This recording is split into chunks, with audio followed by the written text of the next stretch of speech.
It appears MSNBC has not learned its lesson about selective editing to fool their audience into thinking they are reporting the real news. After the George Zimmerman fiasco, one would think they would know you can't get away with lying anymore. But alas, Andrea Mitchell, lapdog for Obama, got caught once again, trying to pull one over on her simple-minded viewers. Here is the audio of the tape she played on the air. And maybe this was Mitt Romney's supermarket scanner moment, but I get the feeling, take a look at this, that Mitt Romney has not been in too many Wawas along the roadside in Pennsylvania. By the way, where do you get your hoagies here? Do you get them at Wawa's? Is that what you get them? Well, I went to a place today called Wawa's. You ever been to Wawa's? Anybody been there? Some people don't. I'm sorry. I know it's a very big state divided, but we went to Wawa's. I was at Wawa's. I wanted to order a sandwich. You press a little touch-tone keypad. All right, you just touch that, and you know the sandwich comes out. You touch this, touch this, touch this. Go pay the cashier. There's your sandwich. It's amazing. It's amazing. You know when they. This is where Andrea Mitchell and the folks at MSNBC once again gets caught lying to their viewers. Here's the actual speech Mitt Romney said. By the way, where do you get your hoagies here? Do you get them at Wawa's? Is that what you get them? No? You get them at Sheetz? Where do you get them? Nacio. Turkey Hill. The delis. All right, you get them at the delis. Is that what you're saying?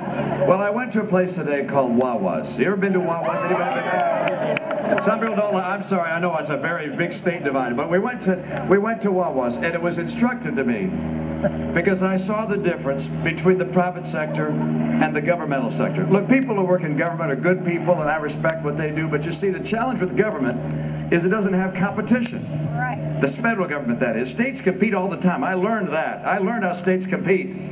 When I was governor, Arnold Schwarzenegger, fellow Republican, came to my state.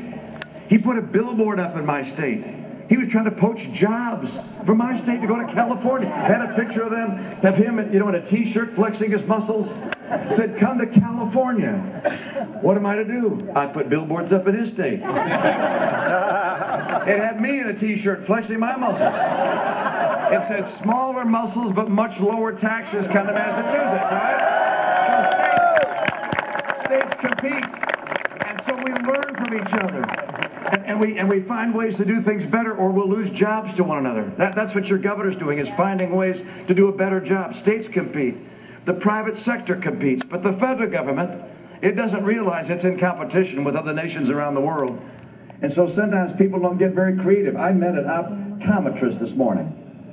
And someone yoo-hooed back there. We got an optometrist back there. And this optometrist wanted to change his billing address. He moved his office from one side of town to the other. Same zip code, same post office. But he wanted to change his address. He got a form from the federal government. This is so he can get reimbursement for the federal government for the services he provides for the poor and seniors. The form he gets to change addresses is 33 pages long. 33 pages long. He calls someone to ask how to fill it out. He calls someone in government. They tell him what to do. He sends it in. They send it back. Wasn't done right. Got to do it again. Another 33 pages. He calls another person. They tell him what to do. Doesn't get it right the second time. Third time's a charm, though. This takes several months, during which time he's not getting the checks for the work he's doing for people who need his care. That's how government works. Then I was at Wawa's. I wanted to order a sandwich. You press a little touch-tone keypad, all right? You just touch that, and you know, the sandwich comes in, you touch this, touch this, touch this, go pay the cashier, there's your sandwich. It's amazing. People in the private sector have learned how to compete. It's time to bring some competition to the federal government and to get it smaller and have it respond to the customers, which are you. All right, I'll check in back later, and hopefully we'll get a chance to talk give a speech this week. Andrea Mitchell and MSNBC needs to apologize to their viewers again for lying and not reporting the real news, just making it up. Fat chance.